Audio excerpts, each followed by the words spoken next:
that will meet the needs of the U.S. economy and the 11 million immigrants who want to participate fully in our society. And joining us today to discuss this new proposal is Laura Lichter, the president of the American Immigration Lawyers Association. So first off, Laura, for those that aren't aware, give us some of the highlights of the immigration reform proposal. Sure.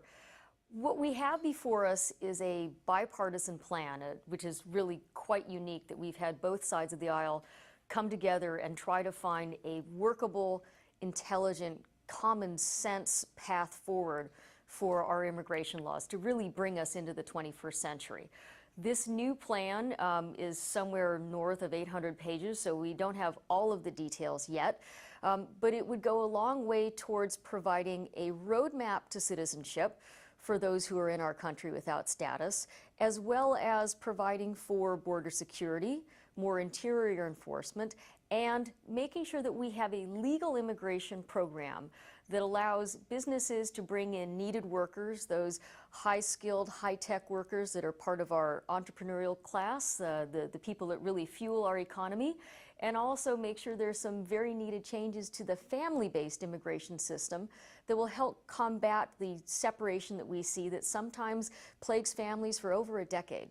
Now, from the perspective of your association, what are the most difficult issues that are currently embedded in our current immigration policy?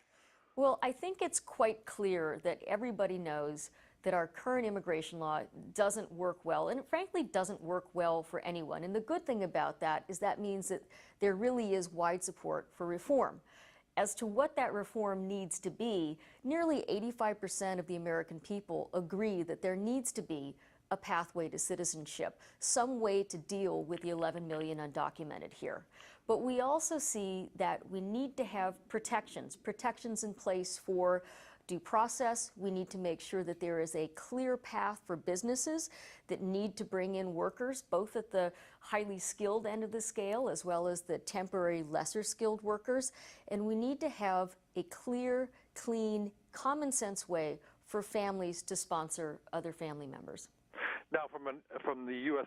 economy standpoint, how would this reform meet the needs of that? Well, when you look at the numbers, immigration reform really is about the biggest no-brainer policy-wise there ever has been.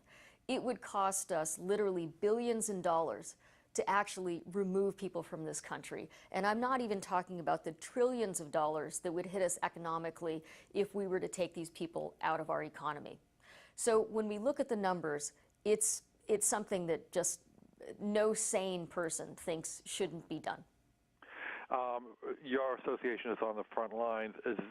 What are the key elements that you would like to see in this new policy? I think as immigration lawyers, we know better than most what policy decisions look like when they're put on paper and real people have to work through them. We understand the impact on small businesses. We understand the impact on educational institutions when we talk about changes, for example, to student visas. We want to make sure that whatever program comes out is fair and workable and does what Congress thinks it's supposed to do. That's our role, just making sure that when you put this thing on paper, it actually does what you say it should be doing. Great. Now, if you want to get more information on this issue, where can they go? Couple of good sources, and one thing to keep in mind right now is that this is only a bill, it's only a proposal, so people shouldn't be rushing out there trying to fill out forms or start a new application procedure. And when and if this bill is passed, and if we have a new law, then we're going to encourage people to go to reliable sources of information. Go to the agency itself. The government has an excellent reputation recently for getting good, timely information out there and helping people understand exactly what the law is. For information on what's going on in the reform process, I'm going to suggest people take a look at my association's webpage. We've got great information up there, including if you want to read through all 844 pages of that bill, it's up there for you. But also some summaries will be posted, and that's at www.aila.org. Great. Well, obviously this is a complex issue, but a big one. Thanks so much for joining us today. You're welcome.